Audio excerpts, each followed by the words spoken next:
पद्मश्री नंदकिशोर पृष्टि को संबर्धना। सुकिंदा ब्लॉक अंतर्गत बर्तंडा पंचायतर कंटीरा ग्राम निवासी नंदकिशोर पृष्टि दीर्घ 75 वर्ष धरी बिना पारिश्रमिक कोमलमती शिशु मानक शिक्षादान कर साधना को स्वीकृति प्रदान करी केंद्र सरकार चलित वर्ष तांको पद्मश्री उपाधि रे भूषित कर स्मरणीय अवदान निमंते सुकिंदार Satar Smruti Sansad, Satar badminton club, Satar cricket club और कलिंग नगर लैंड्स क्लब पक्षरु तांको संबर्धित करा जायछि। स्मृति संसद पक्षरु अध्यक्ष युवा समाजसेवी डॉक्टर मंजूर अली, सदस्य सांबादिक दयानिधि नायक, सांबादिक प्रियनाथ कर, वरिष्ठ सांबादिक जयनारायण महापात्र,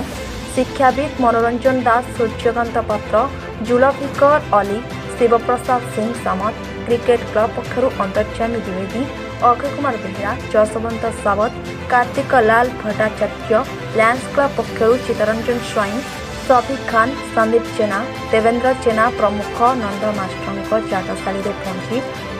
तांको उत्तरी स्मृति फलक फूलतोड़ा प्रदान करी संबर्धित करने दीर्घ निरामय जीवन कामना करथिले।